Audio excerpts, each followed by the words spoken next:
Nakadetine ngayon ang kilalang political vlogger at Duterte supporter na si June Abines matapos magsagawa ng motorcade caravan sa Cebu. Ayon sa grupo, iligal ang pagdetine kay Abines. Narito ang report mula kay Eileen Navarro. Nakaranas ng harassment ng mga Duterte supporters dito sa Cebu na nag-motorcade caravan mula sa nakadeploy ng mga riot police. Nagkaroon ng pag-aresto na hindi namin inaasahan. We were stopped 3 times. We were not allowed to make a public assembly. And tapos eventually, nung patapos na kami, pauwi na, dumating yung mga police, madami sila. They arrested several people and they confiscated yung mga motorcycles.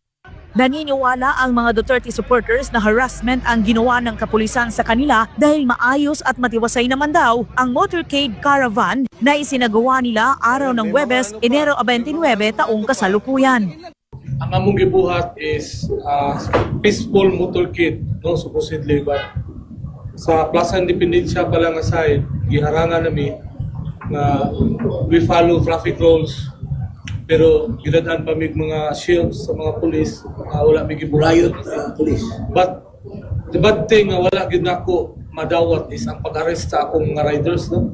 Kay definitely diha ko nag-video ko akong gi-interview si Sir Ilanan na unsay rason nga inyong gikuha ang motor, gibalhin ninyo sa tunga, din inyong gi-claim nga obstruction sa traffic, din inyong gidakop. Obstruction of traffic ang reklamo ng kapulisan sa grupo ng mga DDS na agad naman nilang pinabulaanan. Anila, natapos na ang motorkada at nasa isang kainan na ang grupo upang mananghalian nang biglang sumugod ang kapulisan at inimbitahan si June Abines na sumama sa presento at hanggang ngayon hindi pa ito pinakawalan. Sasampahan daw ng kaso si Abines. Kung bakit itinuon nila ang pagpapahayag sa kagsaga ng ASEAN Tourism Forum sa Cebu, ito ang paliwanag ng dating Congressman Attorney Jing Paras. It is also the right time maybe to show what's going on with our country to foreigners, because we want them to know that we are so proud that we are a democratic country, but things are not well. So that we want to share to the people from the ASEAN that something is wrong with our country. It is the right of every Filipino to share this. Anila, malala na ang sitwasyon ng ating bansa. Tila wala na ang kalayaang mamahayag. Silent martial law ng araw ang nangyayari ngayon at talamak ang sistematikong korupsyon. What is happening now is government is systematic corruption.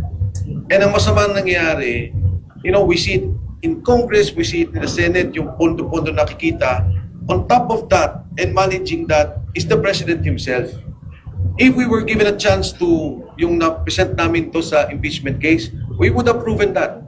We would have proven that in all steps nung nangyari sa ating bansa ng corruption, the President is involved. Sa kabila ng matinding pangharas ng administrasyon sa bawat magpahayag ng protesta sa gobyerno, umaasa pa rin ang mga Duterte supporters na balang araw didinggin ng langit ang kanilang mga hinaing. Mula dito sa Cebu, para sa Diyos at sa Pilipinas nating mahal, Eileen Navarro, SMNI News.